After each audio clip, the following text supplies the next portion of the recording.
ரெண்டு பேருடைய ப்ரொஃபைல் நீங்க பாத்தீங்கன்னா திமுக உறுப்பினராக இருந்தாலும் வேட்பாளராக இருந்தாலும் பிஜேபியோட வேட்பாளராக இருந்தாலும் டிஎம்கே உடைய வேட்பாளர் நீங்க பாத்தீங்கன்னா அவங்க சிட்டிங் எம்பி இங்க கடந்த 5 வருஷத்துல யாருமே பார்த்திருக்க மாட்டாங்க. மிஞ்சி போன மக்கள் சொல்றாங்க அப்படியே அவங்களுடைய ஏசி கார்ல அப்படியே தாண்டி போயிட்டு இருக்கும்போது அப்பப்ப பார்த்திருக்கலாம் தவிர எந்த ஒரு தேவைக்கும் அவங்க நின்னதில்லை.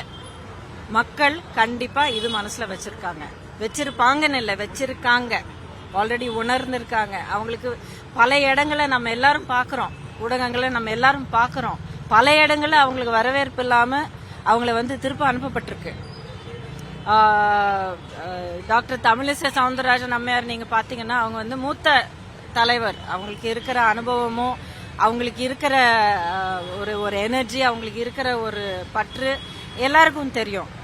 ஆனா அரசியல் காலத்தை தாண்டி போய் ஜனாதிபதிக்கு அடுத்த இடத்துல ஆளுநருக்கு இடத்துக்கு அவங்கள ப்ரமோட் செய்யப்பட்டிருக்கு அப்படிங்கறது, உயர்த்தப்பட்டிருக்கு அப்படிங்கிற ஒரு நிலையில திடீரென்று தேர்தல் அறிவிச்ச பிறகு திடீரென்று அவங்கள அந்த பதவிக்கே ராஜினாமா செய்ய வச்சுட்டு அவசர அவசரமா அவங்களுக்கு மறுபடியும் உறுப்பினர் கார்டு கொடுத்து கட்சியில சேர்த்துக்கிட்டு இங்க நிக்க வைக்கிறது அப்படிங்கறது மறுபடியும் கேள்விக்குறியாக இருக்கிறது.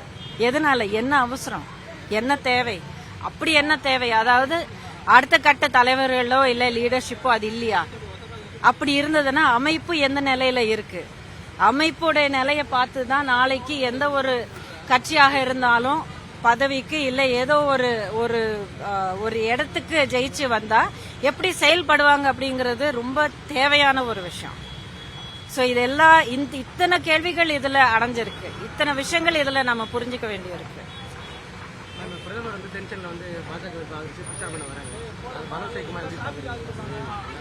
அது ஊடக நண்பர்களான நீங்களே நிறைய கருத்துக்கள் நீங்க பொது வழியில நீங்க சொல்லி இருக்கிறீங்க. மக்களும் இது அப்படியேதான் புரிஞ்சுப்பாங்க. ஏன்னா நான் சொன்னேன் இல்லைங்களா, இப்போ கட்சியினுடைய அமைப்பு, அதுக்கப்புறம் சில விஷயங்கள் அந்த நேரம் பார்த்து ஒரு அவகாசத்துல ஒரு அட்வான்டேஜ் எடுத்துக்கணும் அப்படிங்கிற ஒரு முறையில பண்ணும்போது இது எல்லாமே மக்களுடைய அடிப்படை உரிமைகளுக்கு பாதுகாக்கிறதுக்கான ஒரு லட்சணமா தெரியல. சோ அதுக்காக இது மக்களை புரிஞ்சுப்பாங்க, ஏற்கனவே புரிஞ்சுக்கிட்டு இருக்காங்க. கண்டிப்பா அதுக்கான தீர்ப்பு கொடுப்பாங்க.